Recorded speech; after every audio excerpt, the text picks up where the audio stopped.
Hey, everybody, welcome on back. It's the Rubbin is Racing podcast. It's myself, it's Spider, it's Quigs, it's Manoli back from Hedonism in wherever he was, Mykonos. Thank you again to Liam for stepping in last week. We have Moonhead somewhere in the atmosphere. He'll be the voice of God. And we're back. We're going to be covering COTA and we're going to be going into Richmond. And by the way, so we do have a special guest this week. We've been talking about him like it's not whether or not he's going to win a race, it's when he's going to win a race. But Ty Gibbs is going to be on in just a couple of seconds. He sat down with Spider and they chatted about everything that they needed to chat about. I was not on the call because there was a weight limit, apparently. So I'm there. I'm in different confines today. I'm down in the Bahamas. If anybody speaks to my wife, I'm allegedly in West Virginia for Rough and Rowdy, but I'm down here in the Bahamas with my gumad, and we're going to have a good time. So Rubbin is Racing is presented by Cabo Wabo Tequila. As you guys know, Cabo Wabo is unquestionably Mexican tequila with an undeniably American attitude. And Cabo Wabo isn't just tequila. It's damn good, thick cut, 100% Blue Weber agave tequila.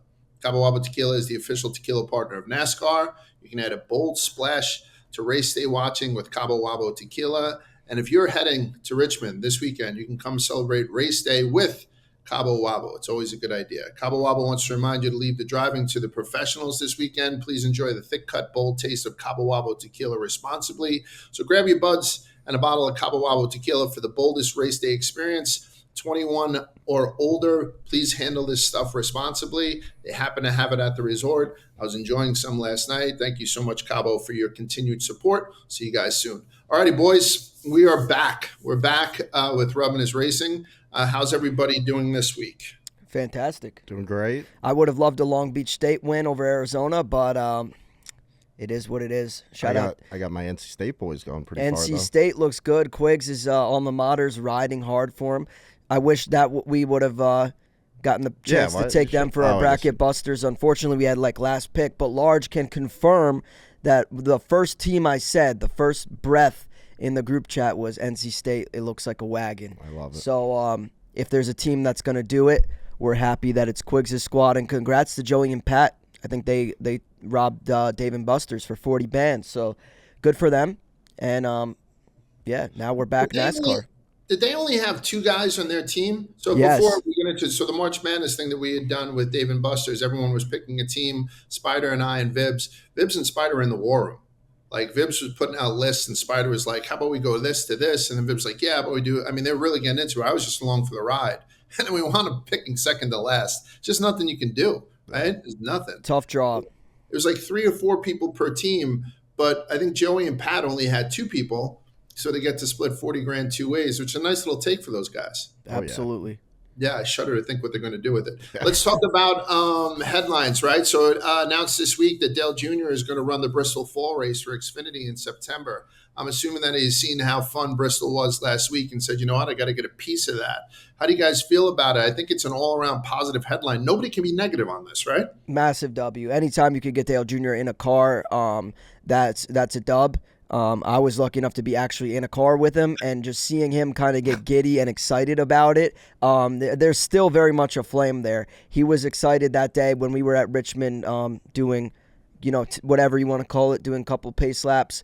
And, I love that he still has the flame all these years later to get in the car. Now, I will say I don't want to be greedy here. The one thing that I wish was that he teased something on Twitter from the JRM Twitter account that led a lot of people to believe that he may be coming back and racing in a cup race, potentially the All-Star race. So I can't be greedy. I'm just happy he's racing. I would love to see him in a cup race. The All-Star race would have been sick, but W all around. There was a pump fake, and I think part of that announcement was that Chase was going to be running with one of his old schemes. Yep. That might have been the reveal instead. I think people were disappointed. But I'm going to mention this guy a couple of times in this podcast. I'm more excited to see Dale Jr.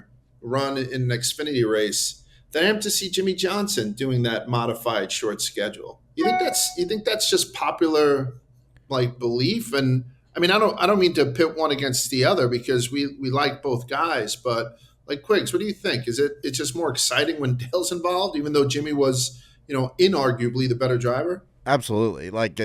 Dale running a race is just, it's so good. It's awesome. It gets you very excited. Jimmy's I guess the announcement of Jimmy coming back and racing was exciting. The actual results we've gotten out of it, I don't know if he's done anything that's been exciting really at all. But yeah, it's just Dale Jr.'s back. I think that Jimmy obviously is very familiar with winning, one of the all-time winningest drivers, but for whatever reason, Dale Jr. Racing is way better. Like, as much winning as Jimmy has done, Dale just has him beat by miles in my book in terms of star power, recognition, and the rarity of it. Like, right. Even when Jimmy was gone, he was racing some IndyCar. It felt like he was always doing something. He never fully left the world. Not that Dale has, but he left the actual getting in the car and racing scene. Way more than Jimmy did, so it's very cool to see him back. And at Bristol, I don't think he's ever won at Bristol, so I think it has a lot of meaning to him to try to get a win there. And it's an Xfinity, so it's different. But this is the thread I was starting to pull out with that. We were talking more about Chase Elliott's recent slump, right? And then someone pointed out how Dale Jr. went 4 seasons without a win, and the sport suffered. And then a guy named Gary wrote on Twitter this week to us, my theory on the decline of the popularity, in addition to the Dale Jr. slump back in the day, was that we had Jimmy, and this is his words, Jimmy Mr. Vanilla Johnson winning everything with 5 straight championships at the same time that NASCAR made a lot of changes. So the old school fans said, fuck it, I'm done. And so we're trying to attribute for that little, because it seems like we have a revival on our hands. I jokingly said it was about us, but it's a host of things that is bringing NASCAR and Cup driving back to the forefront. But that led me to believe that with the dominant win this week from William Byron, who we love. I mean, I like William Byron a lot. He's very good to us and all that kind of stuff. But is William Byron a modern day Jimmy Johnson? Is he the guy who's in a rocket ship of a car with all the best support and, mechanics behind him? One of the greatest crews I've ever seen, pit crews, and he just doesn't make mistakes. But when he gets out of the car, outside of that little Lego thing that he opened up on Netflix, he's sort of Mr. Vanilla, which we need more of in sports because he's not running over pregnant women with his car, right? So is that a fair comparison? I know it's very early as far as how successful they've been, but Jimmy Johnson, is William Byron potentially the next Jimmy Johnson? I see the personality kind of comparison there, but I think William Byron's almost going to be in a league of his own when it's all said and done. I think William Byron is gonna become the poster child for sim racing and kind of encouraging, hopefully, from my perspective, I think it's going to be showing a new generation, these young kids, hey, as much as racing is very much, a money sport and it's all about what kind of money you have, something as simple as getting on a basic wheel and pedal setup can get you farther along than you might think, or at least with a basic skill set so you can compete in some degree. And I think that's the story of William Byron. I mean, who's to say? He could go on and win as much as Jimmy Johnson and, all these championships and whatnot. But I do see kind of the personality. They're both kind of very quiet, dry, humble dudes. But I don't know. I think they're at the end of their career, they will be differentiated just based on the era that they came from. Yeah, I mean it's a bold statement to put anybody in the Jimmy Johnson category, and I know you're not exactly doing that, but yeah, I'm more personality wise. You know what I mean? I guess I didn't, and I guess neither of us did. None of us were super into NASCAR during Jimmy Johnson's heyday, right? But growing up in Charlotte, you would see Jimmy Johnson and Jeff Gordon's number everywhere. You knew exactly who Jimmy Johnson was. Probably everybody did. I don't know if you'd get that same, and maybe it's a little bit more on just the state of NASCAR overall and how much bigger it was kind of in that era. But I don't think William Byron is as popular and brings people into the sport as much as Jimmy did. Yeah, I probably agree with that too. It just when I think about who's going to win this year and who would be the best person to win the NASCAR Cup Series championship this year Denny. for the sport. Denny. Yeah, it's 100% Denny Hamlin, right? By far. Because you follow through with the new audience. You have him spewing on actions detrimental about it, and he's going to get cocky as fuck, right? And the monkey is off his back, and all that kind of like the storylines on that would be huge. Yeah. And even if you go down a tick, you could still find these gigantic these storylines. I think NASCAR can feed off of. Yeah, And it checks all the boxes for Yeah. old fans and new fans. The new fans get the guy they see in the media all the time, they saw on Netflix. Right. And the old fans get the storyline of the guy who's been so great in the sport, but just because has never been able to get it done. And the haters will be pissed. Exactly. Yeah. The hater. That's what I was gonna say. The haters. There's a whole contingency of people that are watching, preying on Denny's downfall, hoping he doesn't lift the trophy. Yeah. So I agree with Quiggs. I think that would be probably the most ideal winner this year. But I think Byron probably isn't that far behind either. If you talk about in terms of trying to build star power in NASCAR, I think last season Blaney winning the championship was massive for him, and kind of him cementing his image in, popular driver contest, whatever it may be. He's really become a star. And I think Byron, the only thing that he's missing is a championship. He's now proven that he can win at pretty much any kind of track, whether it be, road course like COTA with different elevation changes, left and right turns, or something as unpredictable as the Daytona 500. And not to mention the 5+ races he won last season across different styles of tracks. So I think Byron is probably second, but Denny is the clear favorite for who would benefit most and what would be the best case scenario for championship. I'm going to put that out there to people. What's best for NASCAR? What's the best driver to win? I mean, I think a lot of people just yell out Chase, just for no reason at all. And I'm sure there's other guys that we're neglecting. Yeah. Other storylines that we aren't at the front of our head right now that would probably be equally as entertaining. Yeah, but I think Denny just screams at it. Yeah. Speaking of Denny Hamlin, this week, this guy continues to play chess. Said he's working on to get Nike's Jordan brand to produce special 2311 racing merch that fans can only buy in person, visiting the team's new Airspeed headquarters near Charlotte. This thing doesn't need to have gimmicks to bring in customers or to bring in visitors, because I think it's going to be a rocket ship that people are going to want to see. But now Denny is saying that they're going to ring the register by having exclusive Nike Jordan brand merch there. I don't see people making these moves, except for Trackhouse. I don't see people making these types of moves. Is this impressive to you guys? Is it getting too far? Is it turning 2311 into more of a celebrity than a racing team? What do you think? Because you already have Jordan at the helm. You have the biggest personality in NASCAR at the helm. What do you think? Part of me loves it. Part of me feels as though this is perfectly on brand for Denny, who kind of is, gives me hype beast vibes himself. Like, he wants the exclusive rare shit, the rare Jordans that MJ gave to him himself that you can't buy in the store. So that kind of tracks in terms of who I think Denny Hamlin is in my head. I also like the fact it's probably a pretty good incentive to get fans in the door of your race shop.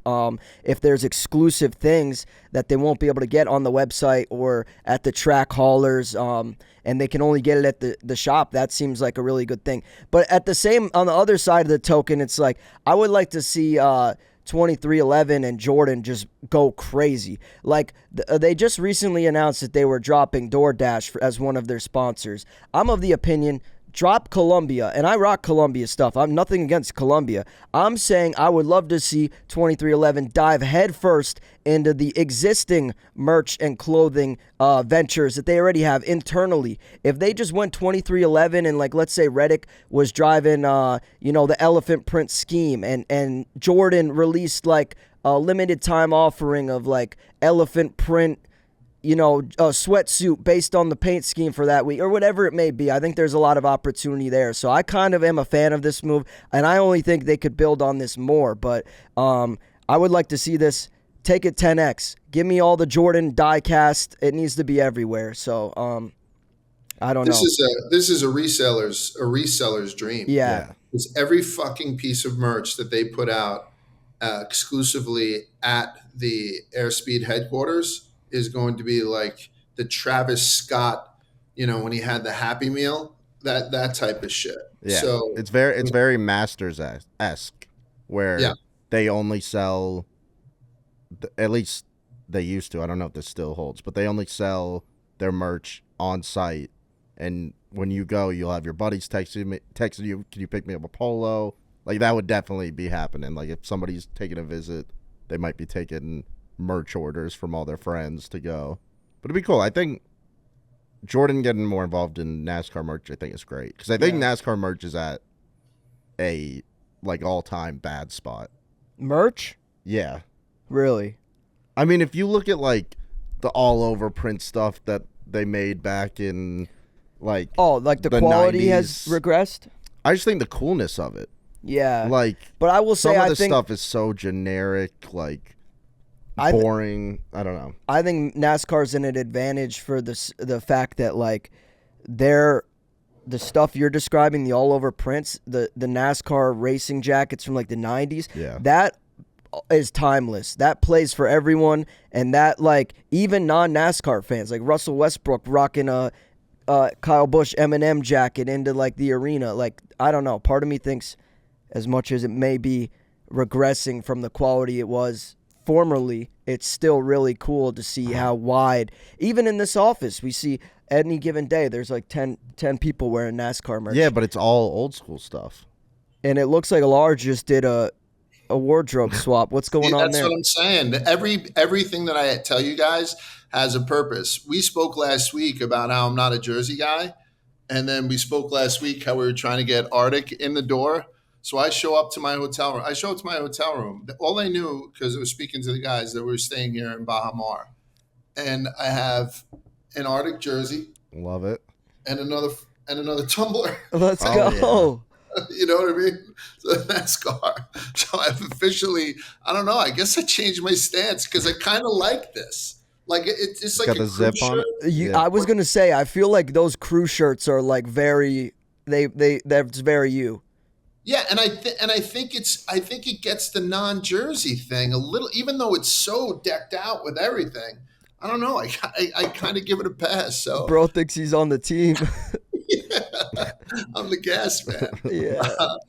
Final headline. This is a good one. Josh Williams and Treasure Ray welcomed their first child, a little girl named Etta Lynn. I know straight out, she was, I believe, put in the NICU. She was having some problems. So thoughts and prayers to them. But we like Josh Williams a lot. And I was a fan of his wife before I was a fan of his because I followed all her recipes on TikTok. Very respectful. No bonk there at all. But yeah, so they just brought in the first baby. I know people were giving him shit because he'd gone to, I think he missed qualifying to go see the birth of his first kid when his wife was having complications. And when I read those like mean tweets, it fucking incensed me. Yeah. Who's giving him shit for that? He did a great job of just absolutely dunking on some nerds on Twitter. One guy said, I miss the day when men were men and got the job done no matter what. He's starting to lose his every man appeal really quickly. Josh just tweets it. You are the guy who clicks on every link in bio post. Just absolutely cooked him. Yeah. And then his wife from the delivery room was cooking. Like, she's very supportive. He hasn't been having a great season. Josh hasn't been having a great season. A lot of it has just been bad luck and whatnot. So we're hoping that he pulls out of that and nothing but health and happiness to little Etta Lynn. So that's it. And Arctic, like I said, is going to come on board. Get these things at Walmart when you get a sec, but you can't get this limited edition. I will be pissed off if Denny Hamlin gets my ass all the way down to fucking Charlotte to, the Airspeed headquarters and they carry no 3Xs. That would put me through a goddamn wall, but so they can work on that. All right, let's recap the weekend, boys. Trucks were pretty exciting truck race. Corey Heim wins. Ross Chastain came in fifth. Connor Zilisch placed P4 in his debut. I'm going to mention one thing. Andretti lost the axle, which was crazy, wild to see. And the thing was like leaking fluid as it was slowly going off, the whole deal. I don't know how that happens. But before we get back to Connor, because I want to talk to you guys about him, who's getting in trouble for that? Like we've seen tires pop off. They happened to Buescher a couple of weeks ago, and then the changer and the crew chief were both suspended. I think 2 races. Who the fuck gets suspended when a whole axle pops off? That's a very good question. I don't know Right. that there's almost no like precedent or like case of this happening in the past where you can point to and be like, this is what happened. At least from my knowledge, I don't know. Part of me thinks that it's such a freak thing, like 1 in a million thing that happened that no one gets punished. Like this to me is better than just a single tire flying off. This looked like a heavy ass whole axle that isn't hopefully getting airborne. Whereas a tire, if you get a wreck, the tire goes flying over the catch fence. That's where it starts to get really sketchy. So I don't know. I'm interested to see what the penalty is. I'm sure NASCAR will take a good look at what actually happened or what caused this. But yeah, COTA, you always see shit that you never seen before. So this just happened to be one of those things. We were watching college basketball in the cave at the time, and the truck race was on in the corner, and we just see the axle like slide across the screen, and it was on mute, and people were like, what the hell's going on? They started asking me like, is that normal? Does this happen? I was like, no. But yeah, really interesting. I don't know. We'll see what happens. You can't punish anybody for that, I don't think. Punish the manufacturer? I mean, I don't know what to do. I don't think anybody gets. I think it's just a absolute like fluke thing. That it's not an issue. It's not something that like is reoccurring that you have to stop from happening. Like this is the first time I've ever seen it. If this were like brake rotors, then it would be concerning. Yeah. The tire has a direct, like a tire coming off has a direct result from somebody on the crew not getting the nut on there properly, and. Yeah, I don't think anybody can be blamed for this.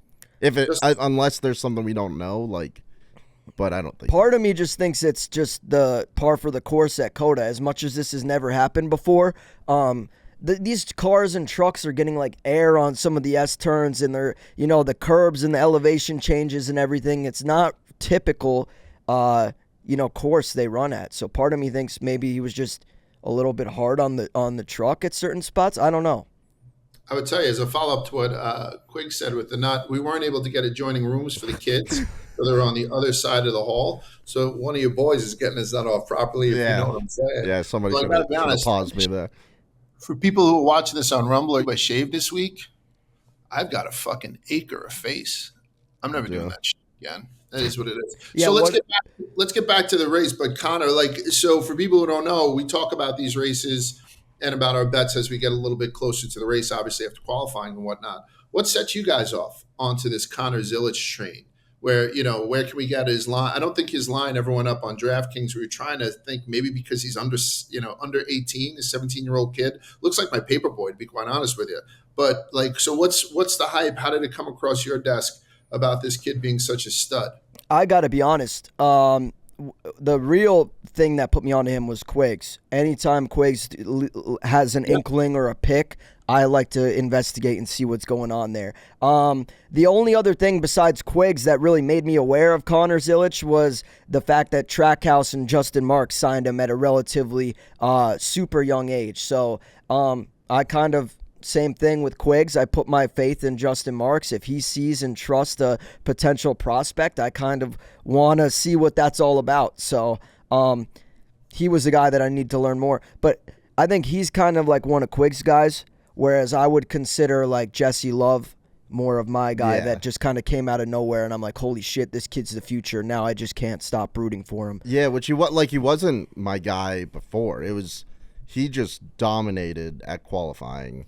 Looked so fast, and I was like, I don't even know who this guy is. Let me look into him. And then you see his resume, and there are a lot of races that in a different series that I don't even know, but he has a lot of accolades for a 17-year-old. And then what really set me off of like, I need to bet this guy was interview with Kyle Larson, I think. And he said, if nothing bad happens to him, there's nobody on that track that's going to catch him in the trucks tomorrow. And I was like, I gotta at least see his odds. But I guess good thing I didn't bet on him, but I think he'll be a name that we talk about a lot coming up. Can we, I know we'll get to it. Can we all put him in the over? Like for a young kid coming in, seems to have a lot of hype about him. A lot of people talking about him on social before the start, and then to come in P4. That's an over, right? I mean, one start Truck Series and, Yeah, and I won the think. pole and finishes top five. That's huge, isn't Yeah, it? certainly. I don't typically give Truck Series over and unders, but I would give him for sure. Yeah, You know what? Xfinity was a pretty good race too. Yep. You had Austin Hill and SVG banging on the backstretch, and then fucking Kyle Larson slides right in between them for the win. SVG actually finished second, but got a 30-second penalty that had him really finish P27. But he ran a better race than what the results reflect. And then after the win, Larson was driving the 17. So he did that tribute that I spoke about early in this podcast. We did a history course. We did a history segment on Ricky Hendrick, who had passed away. And Larson had done that thing where he pointed to the sky and put his hat on backward as a little nod to Ricky Hendricks, who died way too young. Austin Hill versus SVG. Feed me that. I mean, Yeah. there was no smoke. I didn't see any smoke afterwards. I didn't see anybody approach anybody. But we know Austin Hill, I think it was the end of the season last season when he got into it with Sheldon Creed, right? I mean, that was Yep. that was the smoke. Austin Hill versus SVG. We can get that on fucking Rough and Rowdy. I say we do it, right? hell yeah. Great. Uh, does Austin Hill have fans? People are so fucking critical of him. You hate him. They hate Yeah. him. We got to have him on. Yeah, we should get to the bottom of that. People absolutely despise Austin Hill, and I'm somewhere in the middle. Part of me thinks a lot of their criticism is justified. Part of me thinks he needs to just go the other way and just become the heel of the Xfinity Series and just, I don't know, it would be awesome. It would be theater. I would tell you one of the more frustrating parts about watching a lot of NASCAR this past weekend was those track limit violations. And it really hit hard in truck and in Xfinity, not so much in Cup, but just enough in Cup to make a stink. So I'm going to go to Cup right now. We'll go through what happened. Stage one, Bell won. I mean, Christopher Bell basically stayed out and won.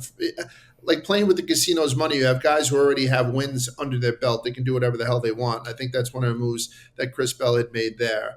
The only other thing that I'd seen in stage one that I wanted to point out is congratulations to Austin Dillon. He got a P4 and got some stage points. They're much needed. Yeah. You know, we love that team and whatnot. And Austin Dillon needs to turn the season around. So congratulations. I hope it's the beginning of better things. Then Denny did the same thing and stayed out and won stage two. I think him and Blaney came down to it. Blaney had a little bit of a tail on him, but otherwise Denny had won stage two. He's the only driver now. I thought this was a wild stat. Denny Hamlin is the only driver to have led in all races this season. We're only 6 races in. I know it's not a huge deal, but still, he's the only one.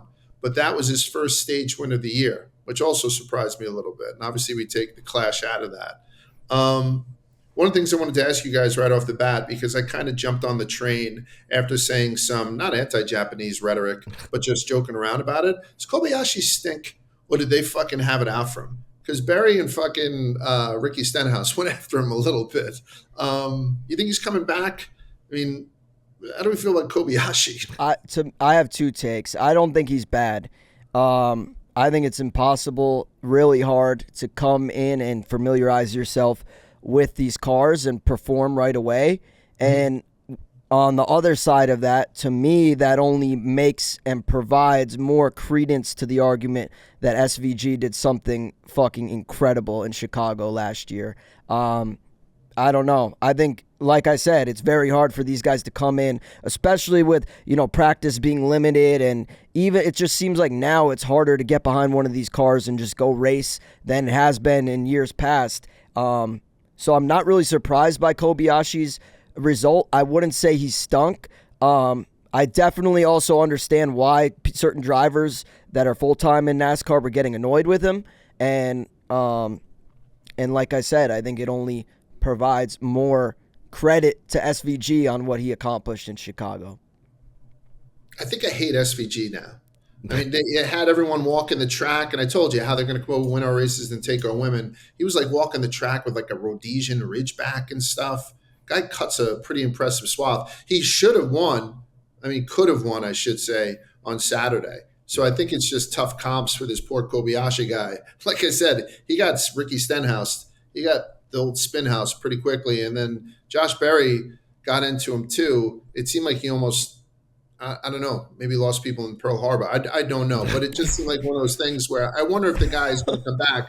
I hope he did. Like I tried to bait you guys in saying he stinks. He certainly doesn't stink, but I think comparatively, when you see the success that Shane Van Giesbergen or whatever is having, who I mean, like Shane finished on Sunday 21st in Kobayashi. I think SVG actually did get a top 20 since poor Justin Haley got fucking DQ'd. Oh, that's right. The Rick Ware car was running like 12th or 15th, and they're like, no way, investigate this motherfucker. Poor guy. Way the shit out of that. That's right. He did sneak into the top 20. Yeah. That's a good point. One of the things that stuck out to me during the race, like I kind of enjoyed COTA. I don't know if, the way that they'd started that restart zone took a lot of the carnage out. Some people don't want the carnage. I personally do, just because it makes it more fun. But that divot off of turn 8 bugs me. I mean, the fact that you're basically going into a dirty pothole is fucking weird. There's no real tire fall off at all. The only tire fall off I had seen compared to Bristol, right, was when Byron burnt him down. And talk about Byron being potentially like on the boring side. That was a fucking great burnout. He had the track lit on fire. And thirdly, there's an amusement park outside the fucking place. They kept going out. There's a tilt-a-whirl and all that kind of shit. Is that one of those must-see places for us? Because it's not guaranteed to be on the schedule next year, but they did hand out, or they did send out, reminders for people to buy their tickets. So maybe they get at least one more year out of it, which would be like 5 years there. Is it one of those must go to places? It seems like it's a scene.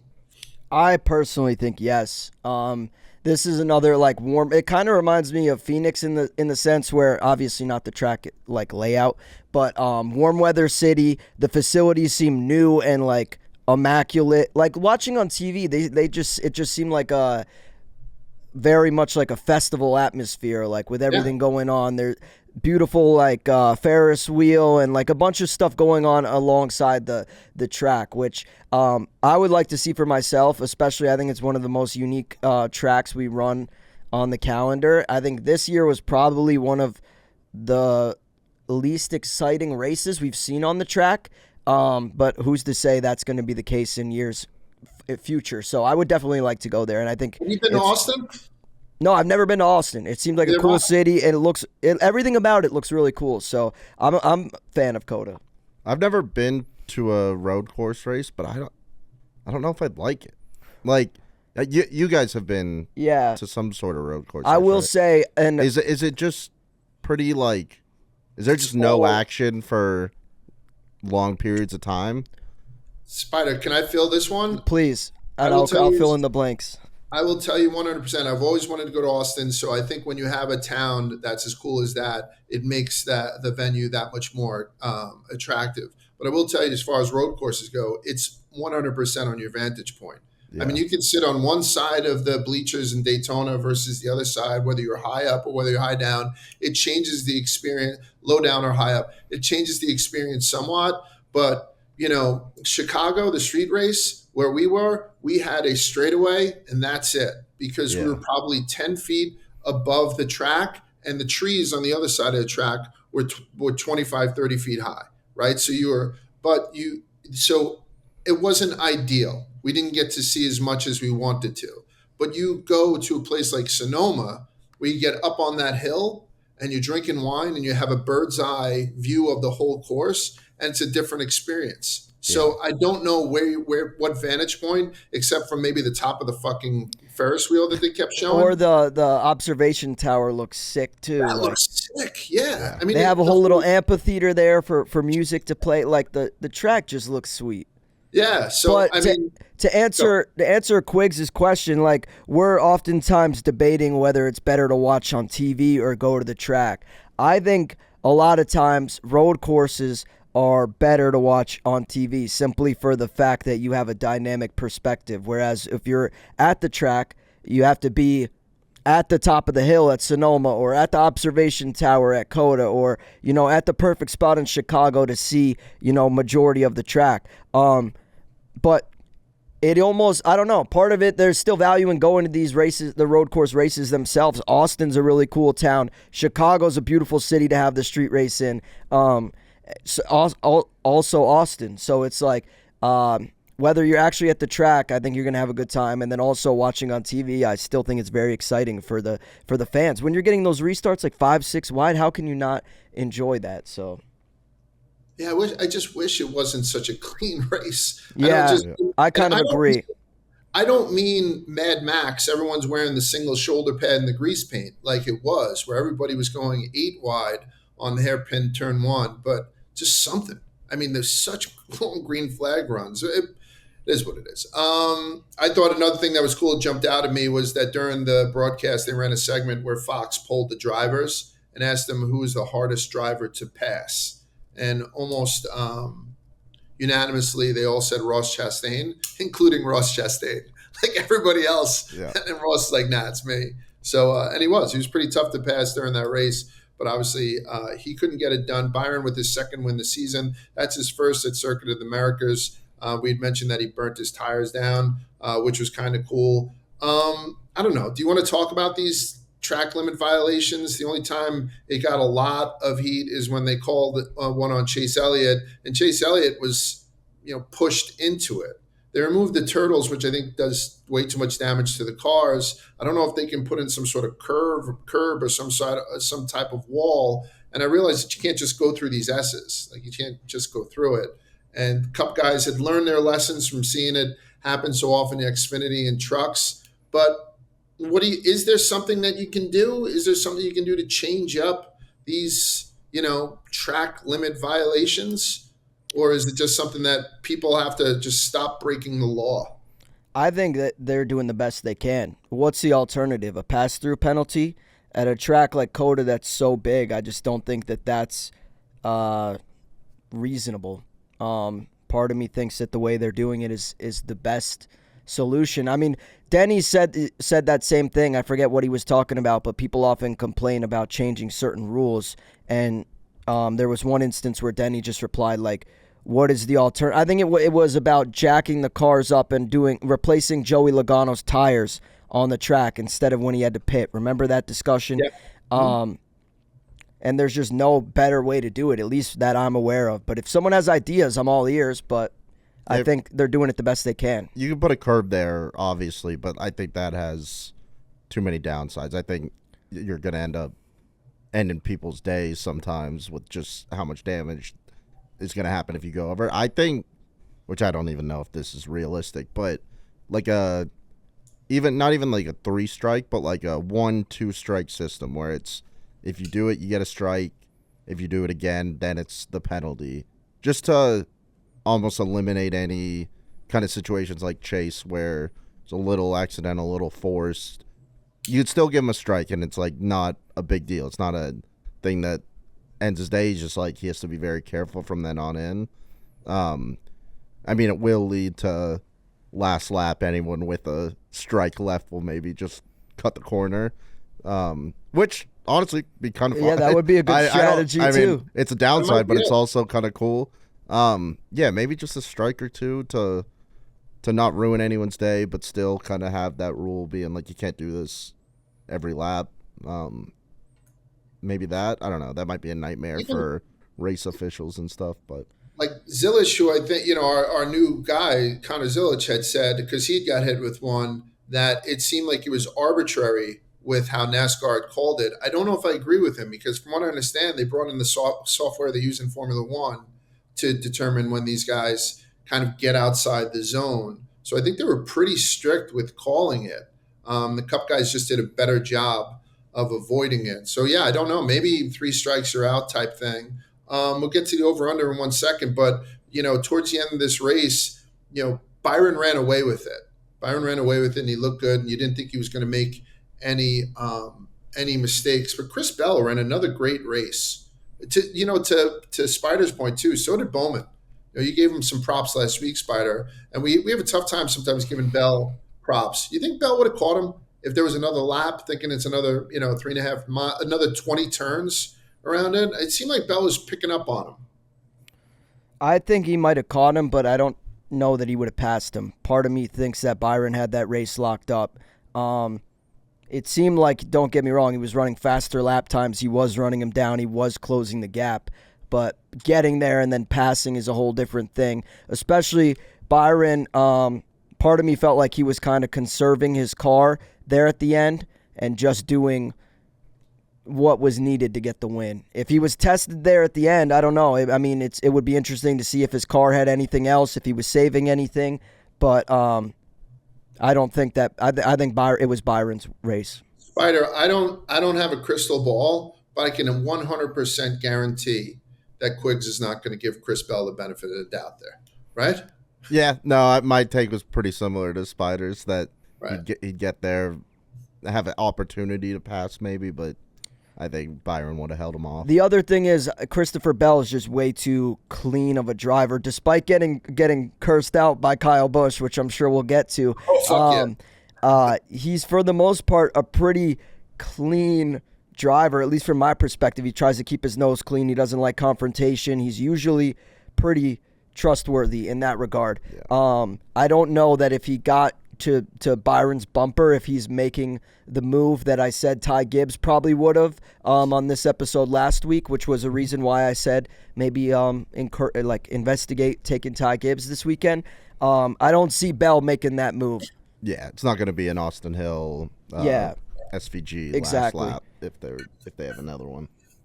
I had mentioned to you guys earlier how close of a shave I have, and people tell me I'm looking 15 years younger. The reason I have this close of a shave is because of Vanderhagen. Make the switch from cartridge razors to safety razors today with Vanderhagen. Safety razors allow you to get a closer, more comfortable shave. The use of one-blade razors help prevent nicks and cuts while making your skin feel smoother than ever. And the best part, these blades cost as little as $1 a piece and last anywhere from 3 to 5 shaves. This will save you thousands of dollars over the years compared to the cost of cartridge razors. So the blades are ice-tempered, stainless steel blades from Germany that are sharp enough to give you the perfect shave. The handle is made to last a lifetime, so the only recurring purchase you will have is for the blades. Check out your local Target or Rite Aid and get yourself a Vanderhagen safety razor today. All right, let's go to the overs.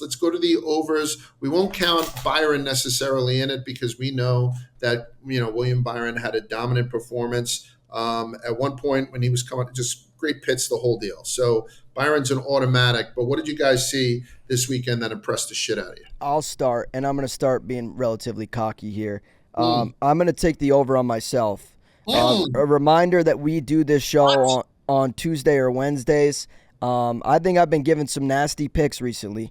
Despite these picks not actually winning outright, we have been right there. And that goes back to the Blaney losing by 0.003 seconds. It feels like every week we're right there. So people who trust and listen to the picks that I give, my one piece of advice moving forward would be to maybe, instead of taking them outright, top 3, top 5, top 10, whatever it may be. But I'm taking the over on myself because of Ty Gibbs and Alex Bowman's performance.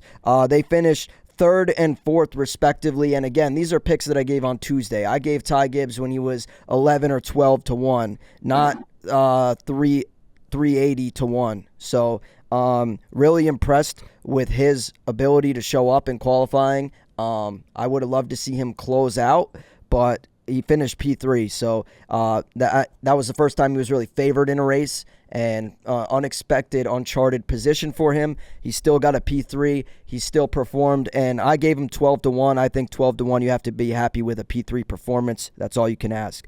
And then Bowman, a guy that was 25 to 1. Again, I said maybe sprinkle outright. He ended up finishing 4th. So if you took my advice that I just gave, which would have been use these as top 5s, top 10s, you would have cashed there. Bowman, another great performance. Obviously Byron, I'm taking the over on him, but Bowman for 25 to 1 to finish 4th.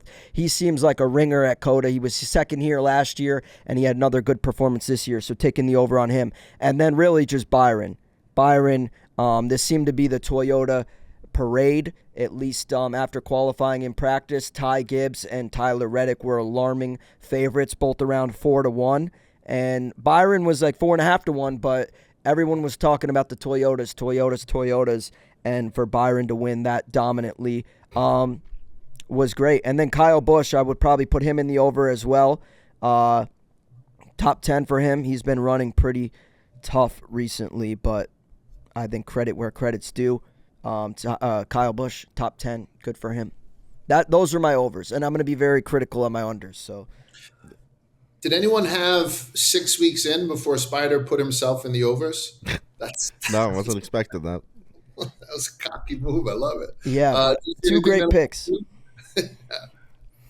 I don't have too many overs especially that are different than Spider. I had Byron, obviously.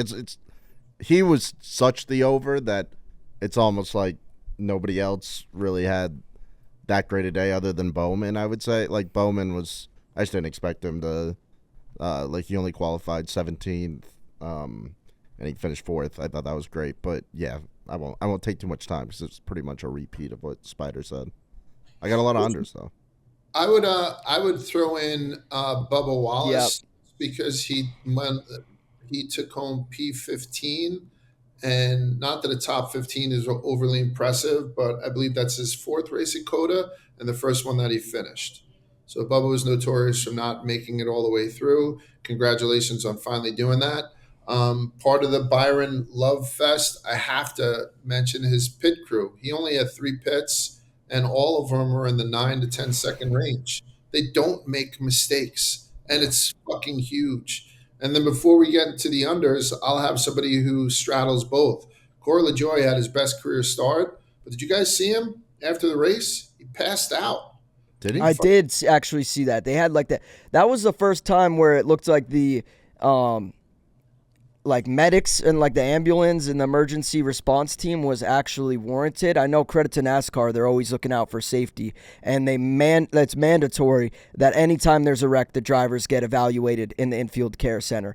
But as common as that is, I have yet to see until this weekend with Corey LaJoie that a situation where it actually looked like warranted. And again, that's all credit to NASCAR's safety initiatives. There was the Boyer when he lost power steering. Yep. That was bad. I think there was something with Bubba too. Oh, what was that? Do you remember when it was like Bubba wasn't after the race, was like sweating, wasn't there, like mentally like very on edge, and somebody came up and that he messed with during the race came up and poured water all over him? I don't know. I don't remember this. Yes, it was a big thing. Was it Bubba or was it Bowman? I feel like Bowman got water dumped on him. Bubba was involved. Maybe Bubba threw it. Yes. Really? Let's go, Moonhead. Shout out Moonhead, the voice of God chimes in from the clouds to fill in the gaps. Yeah, that was an all-time moment. It was so fucked up, but it was unbelievable. You guys had posted the Boyer thing. It said Clint Boyer, and it shows him just exhausted, flustered alongside his car. It says Boyer every time Harvick says kerfuffle. It's like the Popeyes meme. That's what that Clint Boyer image reminds me of. But I also think Michael McDowell had the same fate this weekend. Losing power steering at Circuit of the Americas sounds like an absolute death sentence, but his arms are probably jacked this week. Well, I mean, LaJoie, we know is, like good shape. It's not like me in the car, but he said he got out of the car, and once he was able to lift his head, he had this big tightness in his chest, which no bueno, right? I've had that a couple of times, called holiday heart when you're morbidly obese. And he went right down, and they took him to the care center, and everything was cool. I mean, a lot of people, for not being one of those 110-degree days where it's 130 in the car, these guys are fucking gassed after getting through COTA. So best career start, but he almost killed himself getting out of the car for Corey LaJoie. Let's go to the unders. Do you mind if I start with one, and it's just a glaring one that we spoke about? I mean, Ford was plus 800 going into this race to win, and I think we all were thinking about taking a piece of it. But there's a reason that they were plus 800, because they stunk. There was only one in the top 10 with Buescher finishing P8. So we're looking at an automobile company that swept 2023, all 3 major series. And then we're 6 races in, at least Cup, less, for a truck, and then Xfinity. And they don't have a single win yet in 2024. So this dark horse, I was excited about it. I like the way it looks and whatnot. it's the Kobayashi of cars right now. It stinks. I don't mean that at all, but you know what I'm saying. So that's my only under. I got one more that you guys cannot have. But go ahead. What did you see that didn't impress you other than the Fords? Yeah, no, I'm with you, and I want to harp on that as well. Go. Couple takes. I mean, you asked me a couple weeks ago if it's panic mode for the Fords. I said yes. People were quick to be critical of that take, but I kind of stand by that. And even dating back to last year, it seemed to be Chevy and Toyota parade most weeks. And granted, Ford did win the championship, but it seems like they just show up at optimal times. Aside from the championship, I mean, Blaney. Byron had double the wins that he did last year, and I know that's just a testament to maybe how the championship is not the best format for declaring a winner, but I think that Ford should, I'm still of the opinion they should probably be concerned, especially with this dark horse initiative and the modifications we saw coming this season. It still seems like they are at a little bit of a disadvantage. And who's to say, I mean, maybe in the coming weeks they'll find something at a track that the other two manufacturers don't have.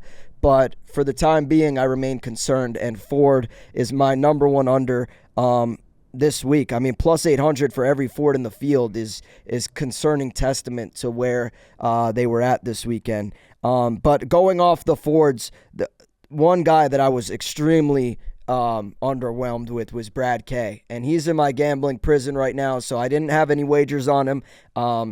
I guess I'm just kind of being critical for no reason, but watching him just like flutter around the back, finished 33rd. It looked like he did not want to be at Circuit of the Americas at all. It looked like he had no interest in partaking in the race, and he was just kind of out there. So I'm going to take the under on him. And then also Austin Cindric, who in my opinion is historically one of the best or most encouraging road racers on Team Penske, and he was the worst of the Penske cars on Sunday. So not that I had high expectations for him, but his teammates and Joey Logano and Ryan Blaney, I think, were 60 and 70 to 1 pre-race respectively. Austin Cindric was, I think, around 35, so about half the odds, and he finished worse of the three. And then Tyler Reddick, anytime you're 4-1, I have extreme high expectations for you.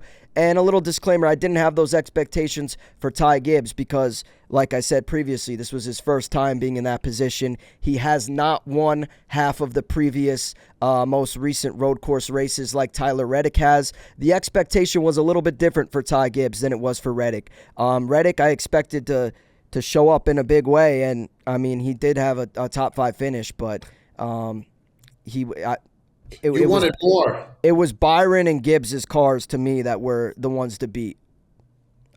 Correct me if I'm wrong. Those are my unders. And again, I'm probably being a little bit too critical on Tyler Reddick, but the reality of the situation is, if he's the road ringer that he's proven himself to be recently, he needs to show up and win on these tracks, especially when his pit crew isn't as good as some of these guys he's competing with week in and week out, like the Byrons or the Bells of the world. So when he is the guy to beat, he needs to win the race. So for that reason, a little bit underwhelmed with Reddick.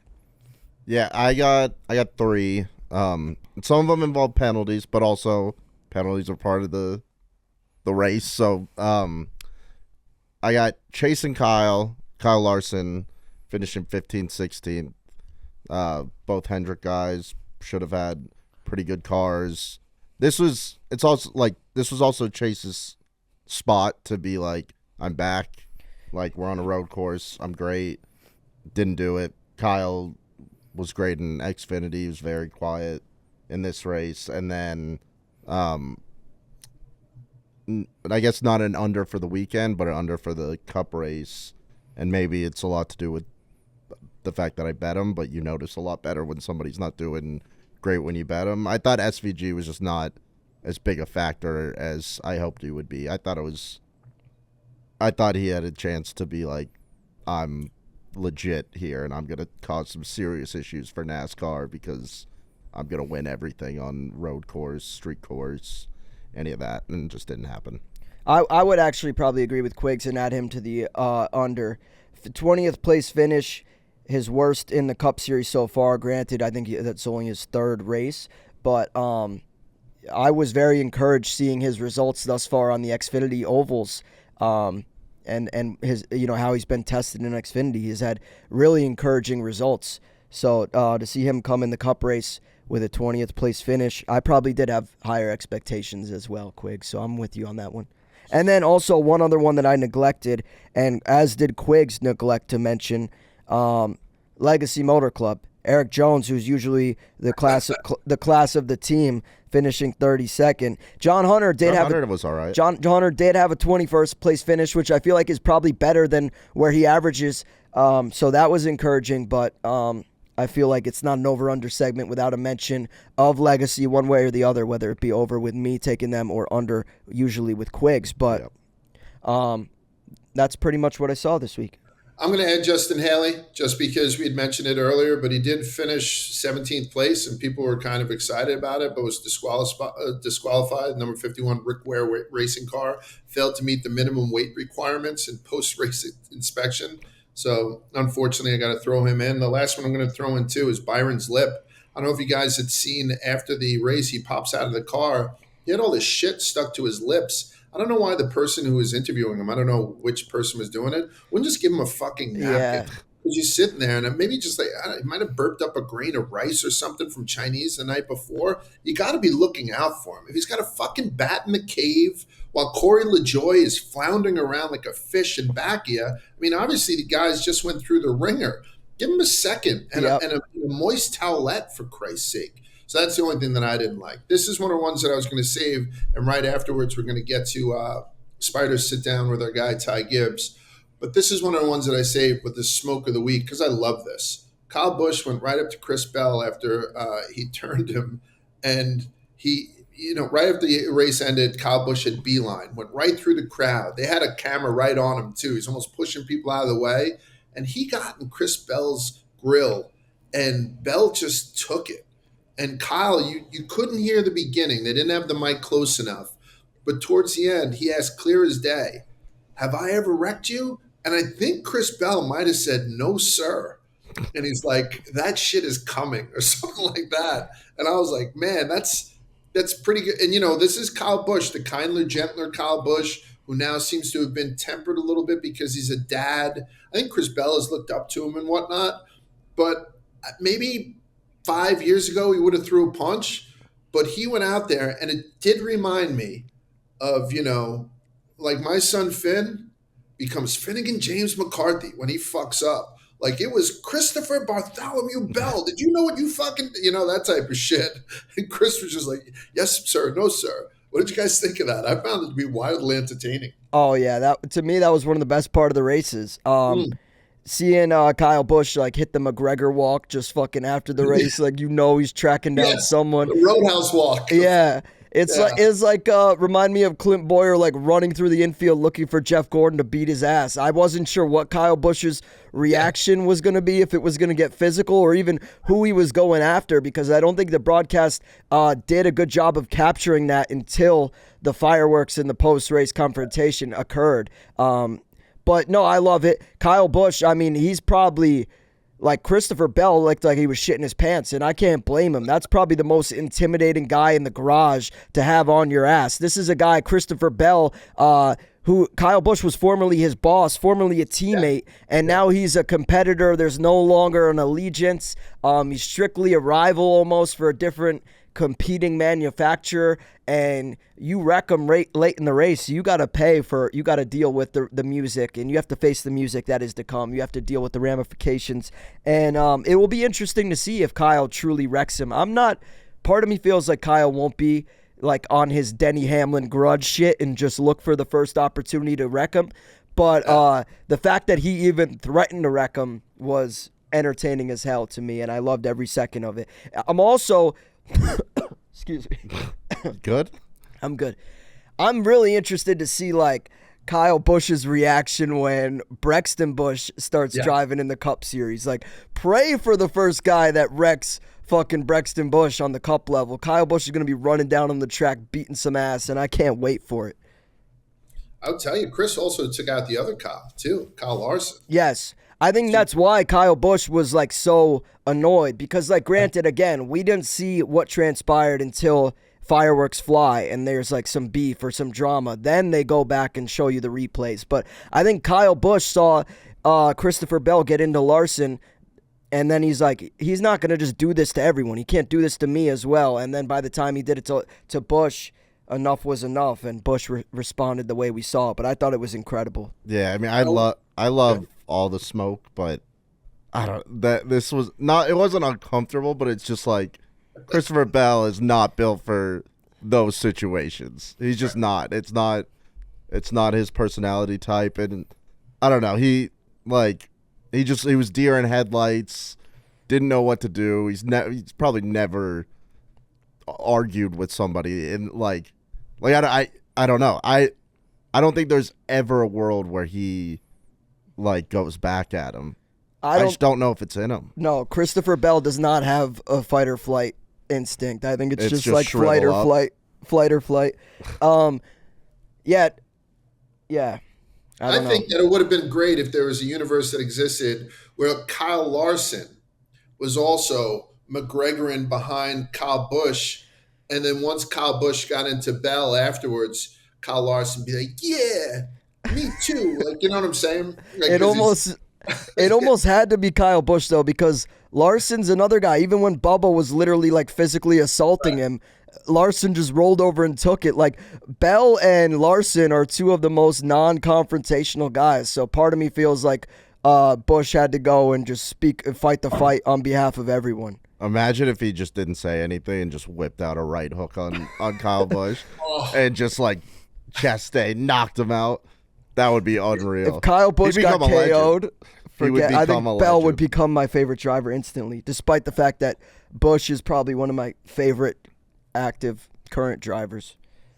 All right, so we just put a bow on COTA, and before we move on to next week, let's just talk to the guy, like we said at the beginning of the show. It looks like it's not a whether or not he will, it's when he will nab his first Cup Series win. He's coming off 5 straight top 10s, in his sophomore season in the Cup Series. So Spider sat down with Ty Gibbs, and here we go. All right, everyone, joined alongside driver of the number 54, Joe Gibbs Racing Toyota, and 2023 NASCAR Cup Series Rookie of the Year. It's Ty Gibbs. First time on the show. Ty, thank you so much for being here. How we doing? Wow, it's a pleasure. I've been waiting to get invited on this podcast or this show for a long time, so I just got it. So it's good, I guess. I mean, blow me off for a while. I think you've had the open invite for forever, but now we have a lot to talk about. Obviously, a great start to the season, 5 top 10s through 6 races this season. What do you think's been to credit for that success in your hot start this season? Well, Spider, first off, it starts with the off season. There's got to be time for rest and time for just hanging out. I'm a 21-year-old gentleman, and I want to go do 21-year-old things and hang out. And we don't get to do that much stuff of that in the season. So off season's huge. Then it's just to work on it's just fine tuning the little things. So just getting dialed in and getting in better shape and mentally and physically. So it just comes with the experience, Yeah, absolutely. And I heard Bob Pockris asked you pre-race about lack of experience and how important the seldom few minutes you get to practice are. Only 20 minutes. How do you gain an edge in just 20 minutes of practice time? And I guess if there were one track where you could implement a rule where you got unlimited practice time on, which track is it you're choosing?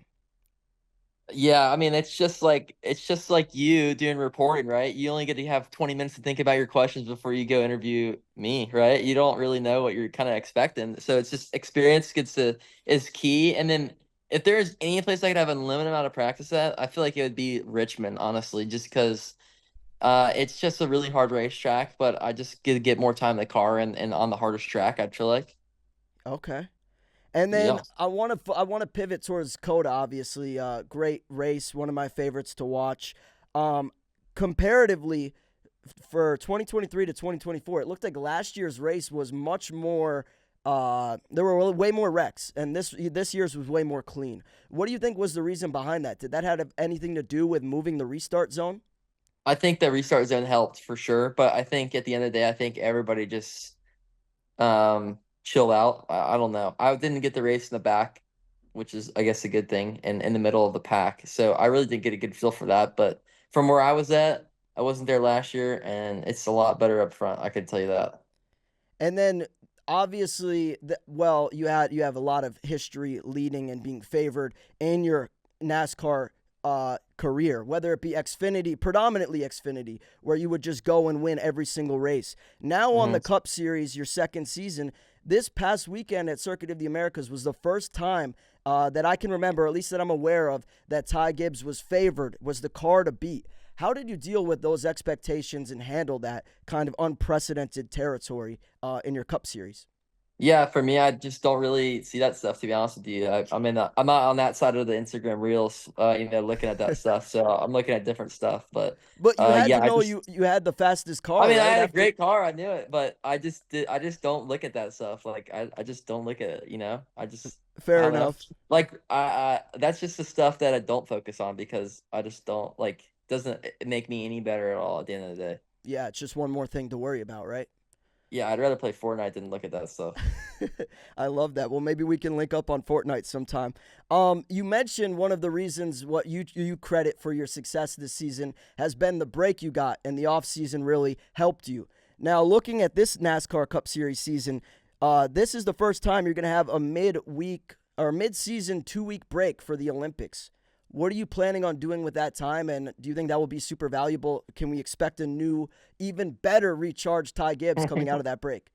Yeah, we'll see. I don't, I'm the plans are still, being decided, but I have a lot of friends that live in London right now, and they've been talking about going to Ibiza, and I don't know if you've heard of it, but it seems like a good time, and I would like to check it out. But we'll see what happens. I'm ready for it though. It'd be cool. Yeah, that's certainly Ibiza sounds like a great time. Speaking of friends, I feel like NASCAR, especially the young guys, it seems like a little clicky. Like I feel like there's like the Harrison Burton, Austin Cindric, Todd Gilliland crew. Then you got Noah Gregson, Zane Smith, and Riley Herbst. Like who are some of Ty Gibbs' best friends? Who are you hanging out with outside of the track that I would Yeah, know? for me, okay, speaking on that fact, like most of this clicks, it's those guys grew up together. Like they grew up racing together, their families are close. So that's kind of what separates it a little bit. And it's the age bracket. Like, like I'm 21 and my teammate, I like one like they're some of them are in their 40s, like mid 40s. So like there's a different age bracket, so that separates it a little bit. But my friends, I have a lot of great friends. I grew up, I was a normal kid, went to regular school till I was in high school. So all my friends are at college right now. And I'm, it's kind of a weird stage, I guess, but I have a lot of friends. I still talk to all my friends every day. I'm really close to my cousins. The one's a tire changer, and he's, I'm pretty close to him. I just ate dinner with him last night. So, I've got a lot of friends, and I feel like I'm a pretty well balanced man. Absolutely. And you mentioned having teammates that are, double your age. Those are probably guys that you grew up watching. Yeah. Did you have a favorite driver growing up like as you were a kid growing up watching NASCAR? Who were you pulling for? Yeah, for me, growing up in the being in the racing stuff, I grew up in Supercross. So for me, it was kind of when James Stewart came to JGR and ran Supercross. And then of course I grew up looking up to Denny Hamlin, Kyle Busch, Carl Edwards, Matt Kenseth. I had a lot of great people to look up. So I feel like I was in a way I grew up around a lot of great people, great athletes, and a lot of great people in my life. So it was always hard for me to have that one person that stood out just so much because I grew up around a lot of special people, and I'm thankful for that. But I don't know, it might be you. Yeah, I appreciate that. And I guess now you've kind of developed yourself as a road course ringer, or at least a legitimate threat on any of these road courses based on what I've seen. What Mhm. would you say your favorite road course is? And give me your least favorite and your favorite. My least favorite to my favorite. All right, this year's schedule, my favorite is gonna be Watkins Glen. My second favorite is gonna be Sonoma with the repave. Third favorite, Chicago. Fourth favorite is COTA. Fifth favorite's Roval. I think that's all of them. Yeah, I think so as well. They're all And you, really close though. Like they're all within like couple numbers. Like they're all really close. It's not like one's a 4 and one's a 10. Like yeah, they're all pretty within three numbers, you know. So obviously NASCAR did a great job with the Chicago Street Race. It sounded like you and I both enjoyed that. Yep. Talk to me about these international initiatives. We hear NASCAR rumored to have some interest in potentially racing in both Mexico and Canada. Are those things that you as a driver would appreciate? Yeah, I mean Mexico would be awesome. I that would be super cool. I don't know what's going on in Canada. I don't know where. I've never even heard that rumor, but I don't know. I don't feel like there's too much going on up there anyways, so it might just be kind of chill. But Mexico The would be fun, be crazy, the be fun. Spidey scoop Food's rumor good. was that you guys would be racing in Montreal this year. I think that Oh, at Circus Gilles Villeneuve. I think that's yes, what's, yes, that would and be I awesome. yeah. So I I'm all think for that another too. racing series put the clamps on it for this year, which is why it was just a rumor. But I'm hearing that next year it might be more concrete. That's something that you would look forward to. Heck yeah, that'd be awesome. This is places, this is tracks where you grew up playing on the simulator on the video games. You grew up driving this, so it's that'd be something really cool. I would really like to do that. I'm all about that. I'm all about going international. I'm all about kind of changing it up. I'm all about that. I love it. As am I. I think we should do more international stuff. I would love to see you guys overseas. Maybe that would be Yeah, incredible. Um, and then Singapore. Let's go Singapore to would be Singapore. sweet. Have you seen that hotel Yeah, that from Crazy Rich Asians with yeah. like, I would be all for that. yeah, penthouse suite in there would be incredible. We'll Yeah, have to talk to the powers that be about that we'll one. split it. And so, not to keep harping on the age discrepancy between you and a lot of your peers, but you're one of the kind of up and coming faces of NASCAR. You obviously have the skill set. You're in a great car. You have the ability to win. You're a threat to win at a lot of different tracks, as you've proven so far this year. To me, there's a responsibility for you to kind of usher in a new generation of younger fans, especially Yeah. because you're kind of on an island of your own, being the young guy with this much success, this much hype. How can we funnel the younger kids into NASCAR and keep NASCAR great and growing? Yeah, I think the biggest thing is coming down to the broadcasts and how entertaining they are, right? Because we've watched some racing series that the racing could suck and the broadcasts are so entertaining. That's what keeps people watching. And that's, I feel like, what is going to drive younger people to watch it. And then making it look cool at the end of the day. Like, people love cool stuff. I love cool stuff. And I feel like, for example, F1 is a very cool sport. They make it look very cool. It's very luxury in a way. And I don't think that we have to go all that far to being that luxury because it grew up. This thing started on moonshine, right? Like it's not wine glasses. So I think just making it look cool. It's got to be cool. It's got to be modern. It's got to be just fun to go to and entertaining and not too long. Doesn't need to be too long. So I think there's just a couple of number of things that are easily and are reasonable to change. And so that's kind of what I feel like. What do you Okay, think? What do I you think? I think you're spot on. I think the F1 racing, to be frank, is relatively garbage, and the broadcast Mhm. does a great job of capturing these picturesque settings, whether Yeah, it be Monaco or they capture this iconic, like, vibe of just being rich and glitzy and glamoury at the race. And to me, yeah, that's all the beauty of it. Like, how many of those people who watch the documentary are waking up at 6 a.m. to watch these F1 races on the other side of the world just to watch Max win by 2 miles? But yeah. I'll do the question asking here, Ty. That's too much opinion So from that me was for now. overload for you. You guys stay on track. Speaking of tracks and adjustments and changes that could be made, if I were Steve Phelps and I said, "Hey, Ty Gibbs, I'm giving you the ability to add and remove one track from the NASCAR calendar. What are you adding and what are you removing?" I'm gonna remove Atlanta. That's a instant. That's an instant answer for me. I think a lot of Really? us just do the same thing for sure. For You got coming from, two yeah, I top just tens, Ty. two top tens. I don't even know how I did it. I just rode around and got in there. I love that. I love Yeah, that. But what is it about a lot Atlanta of you don't just like? it's just it's just you can't really do anything. You're all packed up together. It's I just think the racing's not necessarily the greatest. It might Okay. look cool on the TV broadcast, but I think it's we can't really showcase all of our talents because we're all running the same speed. We're all locked in the same box, and we don't. Of course, we're not lifting. We're all almost wide open around there. In a way, we're not almost wide open. If you're in the back of the pack, you're having to lift to not hit people, but it's just you really are locked down in the box. You kind of just, or whoever stays up front most likely wins, right? There's Right. not,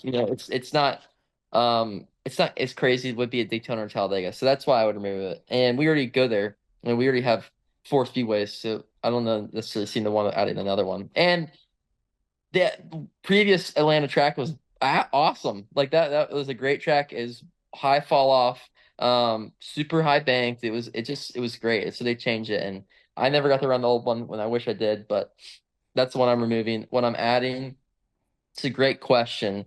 Um, I feel like if I'm gonna add somewhere, I want to add another road course, and I think something that would be super cool is if we could go to Laguna Seca or Road Atlanta. Those are two great road courses I think would be super cool. Maybe Laguna Seca over Road Atlanta because I feel like we the being racing in kind of the California area is very fun. I think it's a whole different demographic of people as well, right? So I think it's good for the sport, but I think that's a great track and it's very nice, and I think that'd be awesome.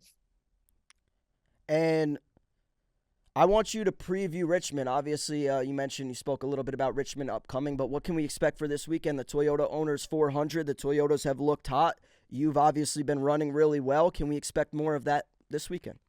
Yeah, I actually just got out working. I've been working all morning, and then I get back to it after this podcast. So you're kind of honestly disturbing. You're disturbing the peace here. I was locked in, Spider, and you just pulled me back out of it. But That's on me. I'm just kidding. But yeah, I've been working hard on that one. I work equally hard for all the races, so nothing's changes. There's not one I take easier. There's not one I work harder. I do it the same way. I think that's what works for me the best. But I'm excited. I think our car's gonna be really well. We've been making, good adjustments. My team has kind of, overnight when you have to kind of wing stuff. They've been doing a great job at that, relying off of their own talents and their skills. So I'm excited. I think we're gonna be good. We were good there in the spring. I think I finished ninth. I was running seventh. So,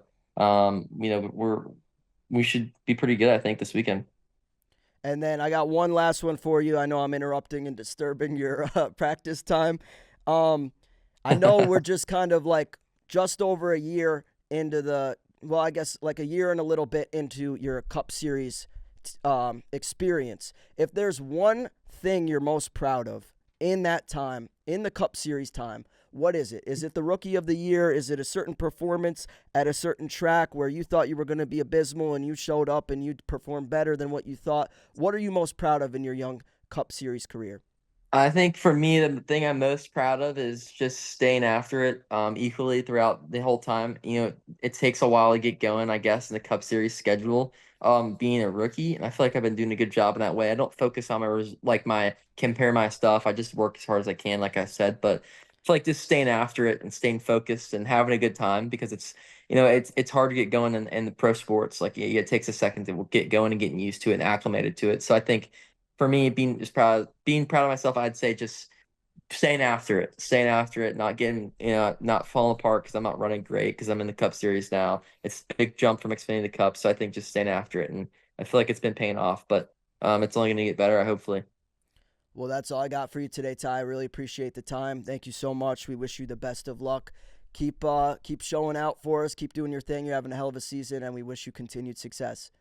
I appreciate it. Thanks for coming on. Thanks for letting me come on.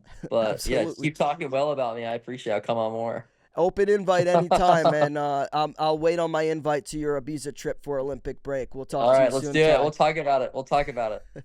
See you soon. All right, see you, boys.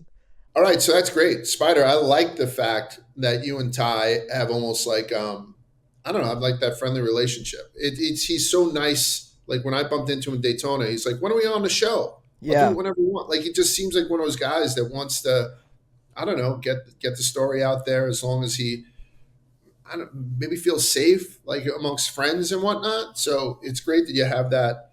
Yeah, Just no, another guy in Spider's Rolodex is what I'm saying. definitely love that we got him on the show. I mean, he's been good to us every time we see him at the track, whether it be the McCarthy clan when you bring your kids and family to the gang. I know he's great to everyone, or Yeah. just me at the track. He always comes over and says hello. But we've never had him on the show, so to get him on the show was great, and I think he was a great interview. So thank you to Ty and continued success this year. He's been doing great. So hopefully I didn't mush him, and hopefully he can stay hot. All right, so let's move on. Let's move on to Richmond. You know what? Actually, before we do, we have to talk a little bit about Talladega because Talladega is on the horizon, and Spider and I are going to be rolling into Talladega. You know, we're rolling Can't into wait. Martinsville. We're going to roll into Talladega, and then we have a tailgate. So you can purchase tickets to tailgate with myself, Spider, but more importantly, Brianna and Grace O'Malley.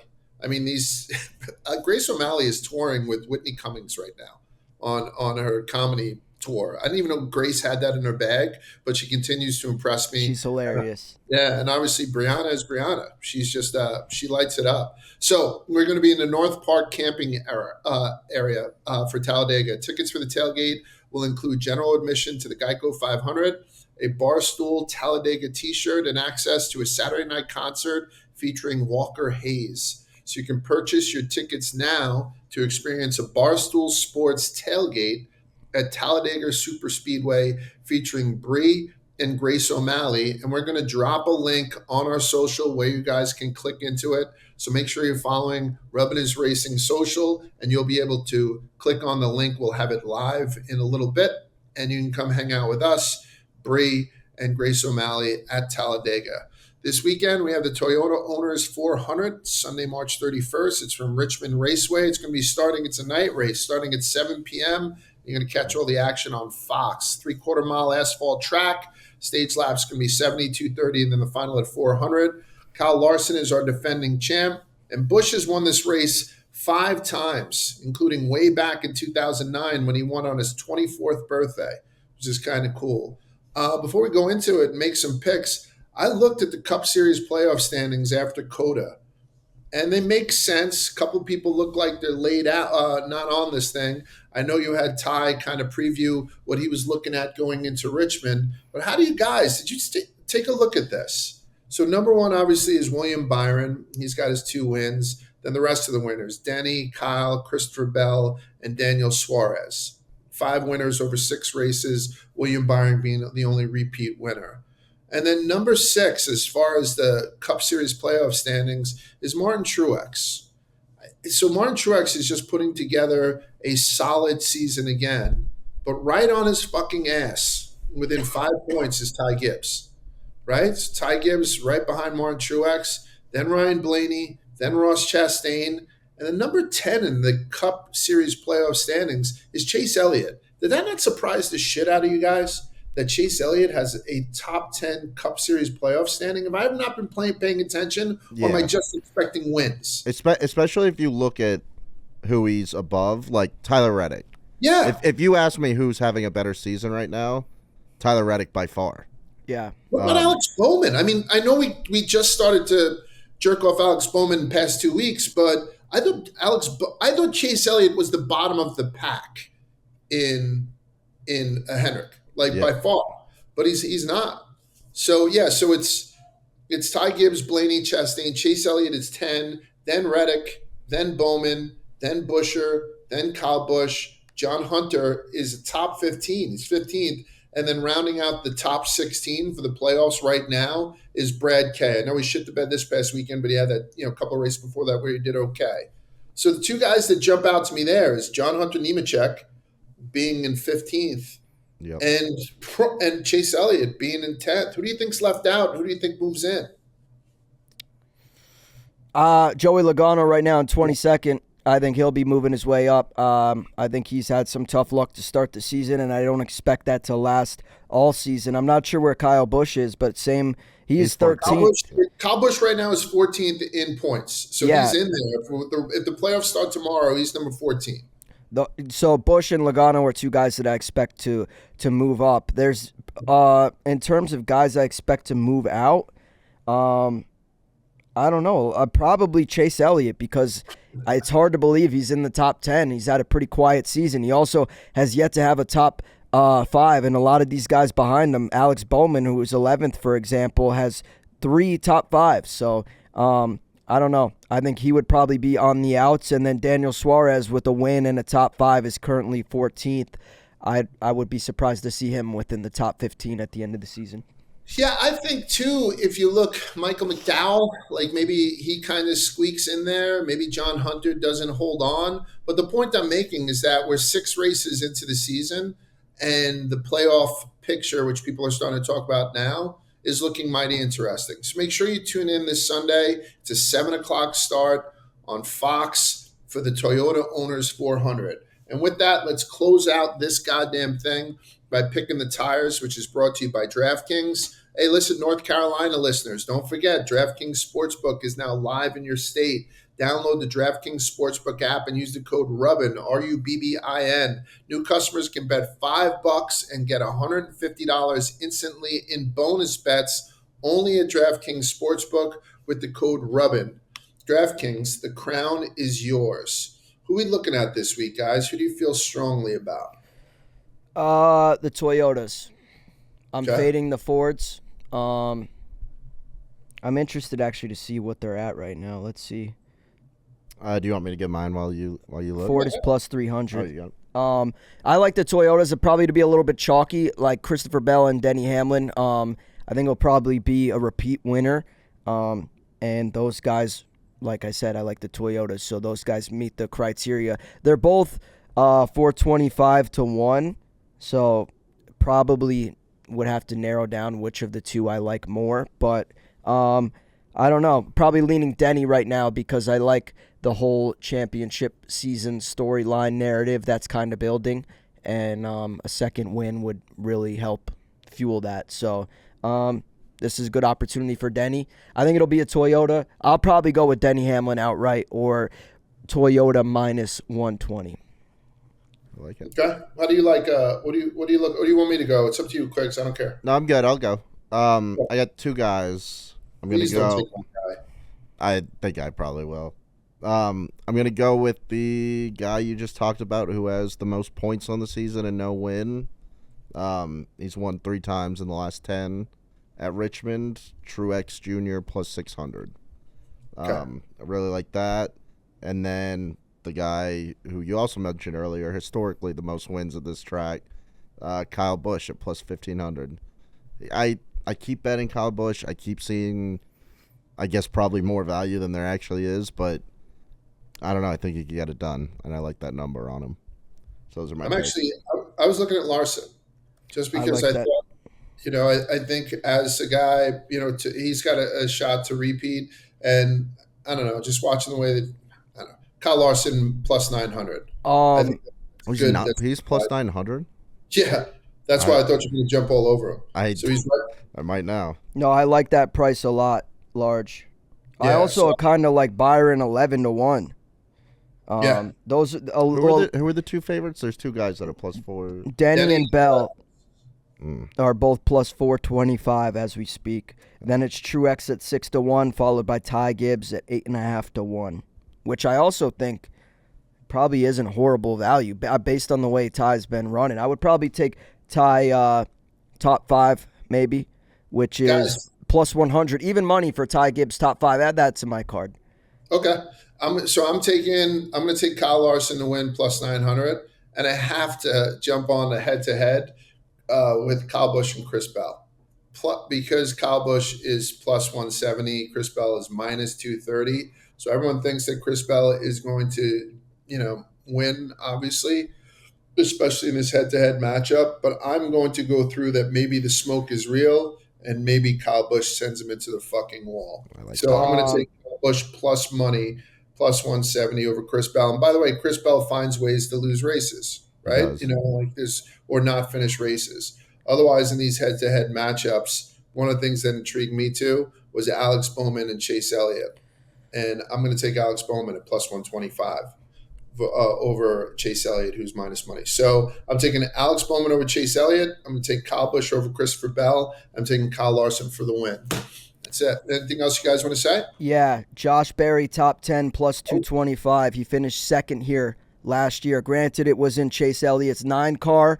I think Josh Berry is probably pretty good at this track, and a top 10 for plus money on a guy that finished second last year. Granted, different equipment. I'll see what that's about. Let's go Josh Berry. Stuart Haas is going to need a little spark. This is it. All righty. So that's it for us. Like I said, follow up with us on Rubbin is Racing. Great job again this week throughout the whole COTA race and throughout the whole weekend. Thank you, Arctic, for hooking me up with yet another jersey. Thank you for all our other sponsors. Go get yourself some 3Chi and some Cabo Wabo tequila and have a day. We'll see you guys next week on Rubbin is Racing. Peace.